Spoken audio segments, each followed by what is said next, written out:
instructing people how to carry out attacks right here in the United States. Hendricks even was in contact with 2 gunmen who carried out a May 2015 shooting at the Draw Muhammad contest set up by Pamela Geller. That was in Garland, Texas. Ambassador Bolton is back. Your thoughts? Well, the president's fundamental problem is he will not acknowledge that we're fighting a hostile ideology that's waging a war against the United States, and therefore he doesn't have a comprehensive strategy to deal with it. He's playing what the Clinton administration used to call whack-a-mole. You have a problem with ISIS in Iraq and Syria, you fight them there. You have a problem with terrorism in the United States, you deal with it there. ISIS, in the meantime, while it may be losing territory in Iraq, is gaining territory across North Africa and the Middle East. It's conducting more terrorist operations. Something he said that actually I thought was disturbing. He said ISIL, that's his name for ISIS, and made it so correct. He says, ISIL can't defeat the United States.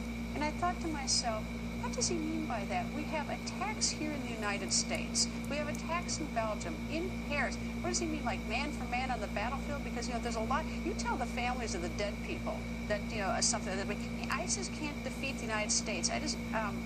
They're killing every day. Yeah. Well, it's that is the point he is making there, is that ISIS is not an existential threat like an exchange of nuclear salvos in the Cold War would have been. But to the dead, innocent civilians that ISIS has caused, that is an existential threat. And it's the job of the president not simply to keep America from being defeated in a world war, but to keep its citizens safe every day. And that's where he's failing. Well, I look at ISIS as a lot like a malignant cancer. And it's metastasized all over the globe like the body. If you get chemotherapy right in the beginning, like when it's sitting in Syria, and you give the chemotherapy, chances are you're going to win it. But once it's metastasized all over the globe, it's all over the, like a cancer, it's really hard to kill. Well, it's getting harder and harder, and that's why the slow roll strategy against ISIS in Syria and Iraq is having such profound consequences worldwide.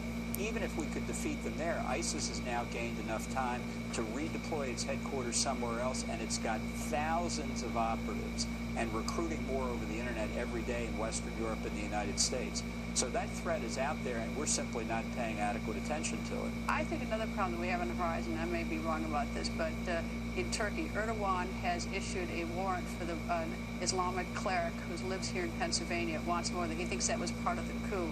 And whether or not the United States surrenders this Islamic cleric to Turkey, I'm assuming he get killed if he gets surrendered. But the problem is, if we don't surrender him, do we get denied rights to that base that we're using for our airstrikes in Syria? Look, Erdogan is taking Turkey in a direction that reverses 100 years of Turkish history, the efforts post-Ottoman Empire to create a secular state. He's trying to make it into an Islamist state. I don't have any brief for this fellow, Fethullah Gulen. He's trying to extradite. The guy here in Pennsylvania. Exactly, accused of fomenting the coup.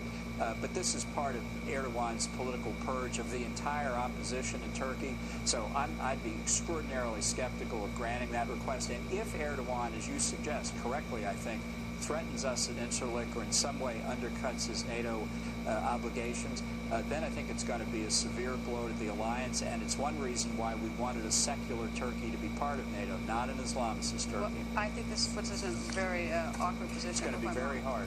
Ambassador, thank you, sir. Thank you. And the